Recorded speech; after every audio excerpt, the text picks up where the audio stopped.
Are you ready to start building wealth? Well, there may be one thing standing in your way. It is the #1 wealth killer, and the crazy part is that no one talks about it. But trust me to expose all the secrets so that you too can gather some fortune of your own. In today's video, we will be learning about this secret with tips from the financial guru, Robert Kiyosaki. Buckle up, because we'll discover the secret keeping you from reaching your financial goals. Get ready to take notes, because this is going to blow your mind. Let's dive in. I'll start with some common wealth killers that prevented me from reaching my financial goals. Brace yourself, because you'll be surprised by what I discovered.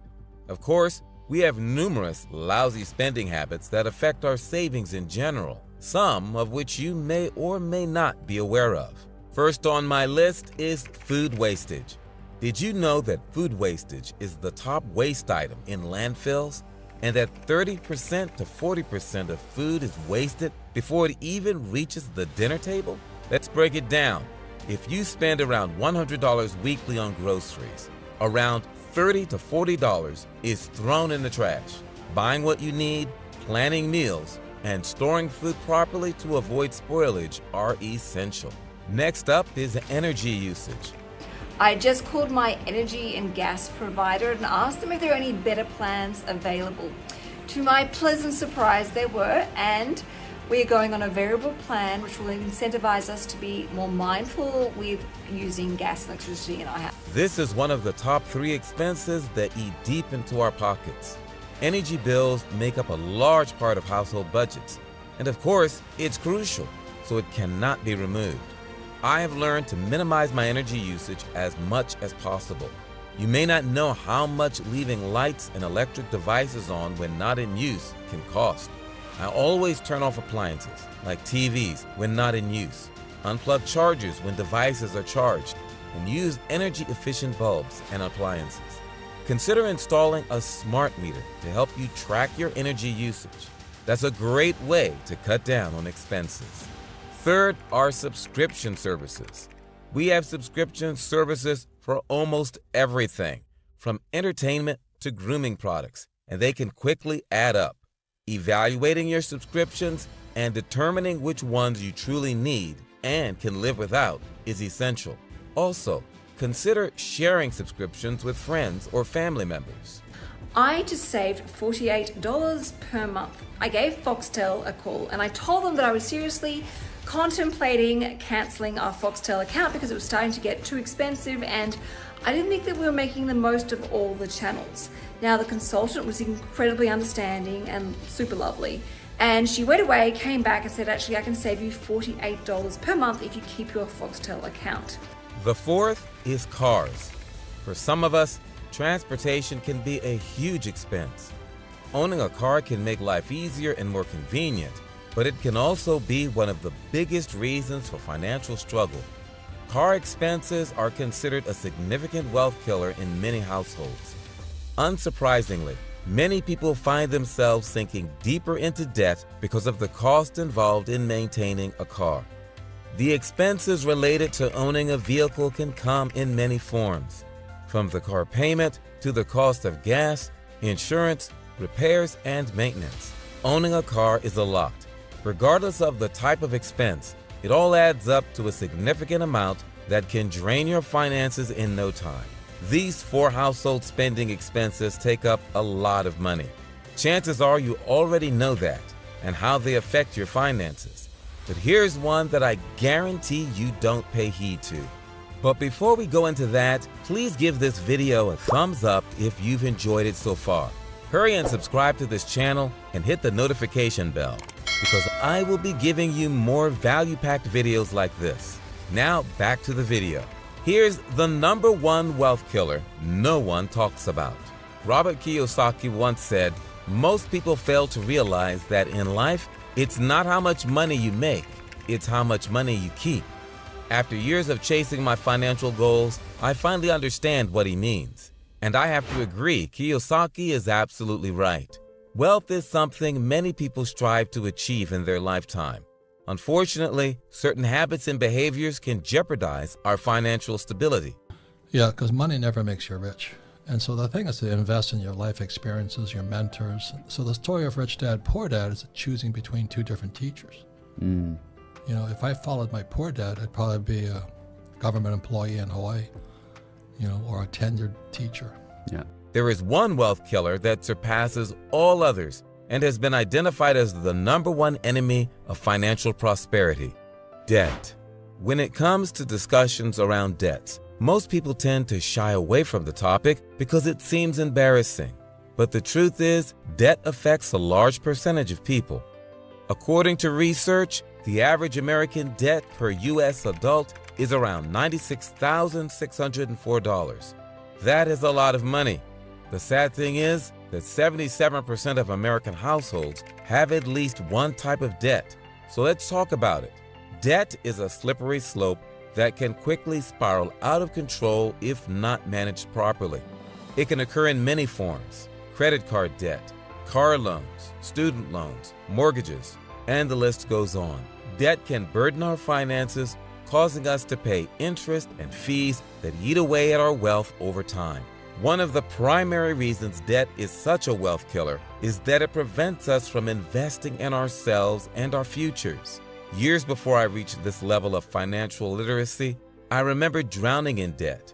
Instead of saving money and investing in assets, myself, or my business, I was stuck paying off large amounts of debt every month. It delayed me from reaching my ultimate goal of financial freedom and independence. And of course, it limited my ability to increase my net worth. According to Kiyosaki, there are two kinds of debts: good and bad. Bad debt is debt that makes you poorer. It could be car payments, credit card balances, or other consumer loans. On the other hand, wise people take on debt to grow their wealth. In other words, good debt. Good debt is used to acquire assets or investments that can potentially increase in value or generate income over time. So you can consider good debt as an investment in your future financial well-being. But I would only subscribe to good debt if that was the last option available. The bad thing is that most people find their way into bad debts. Debt puts us at greater risk for financial hardships and sets us up for failure in the case of an emergency or unforeseen circumstance.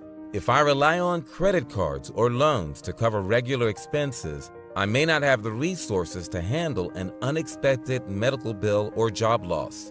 It can quickly cause debt to spiral out of control and trap me in a cycle of financial insecurity. That's my worst nightmare. I think it's crazy to be spending 105% of your income, and I think that leads to all kinds of problems, and I get letters from people every day that have experienced those problems.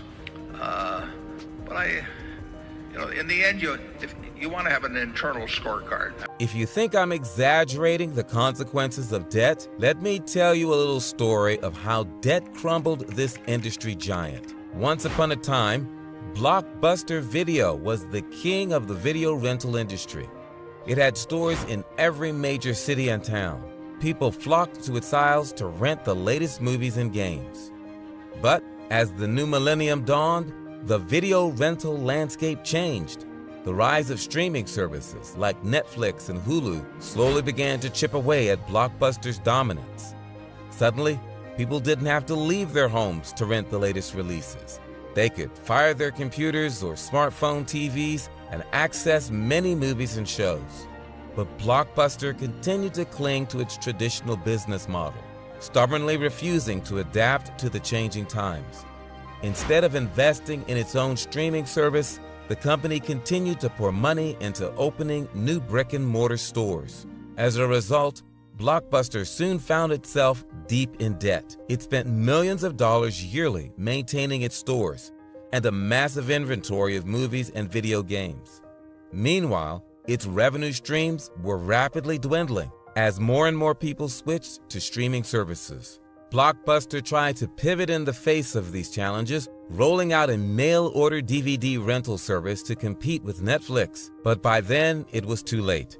The company was becoming increasingly cash-strapped, and its efforts to modernize were too little, too late. Finally, in 2010, Blockbuster filed for bankruptcy.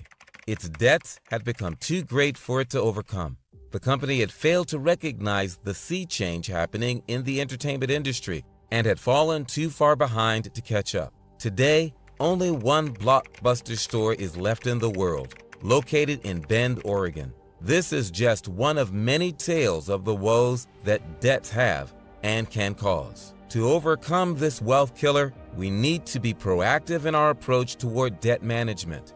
We need to focus on reducing and eliminating our debts. And how can you do this?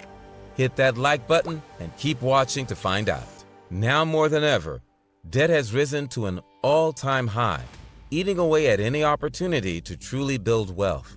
To get out of this mess, we need to avoid getting roped into this financial bottomless pit. Debt is a real buzzkill. The burden of paying off loans and credit card balances can suck the fun right out of life. I know this pain firsthand. There's nothing worse than feeling like your debts are closing in on you like a hungry shark. But there is hope. With some intelligent financial management, you can avoid getting into debt, as I did. Here are some tips. Make a budget and stick to it.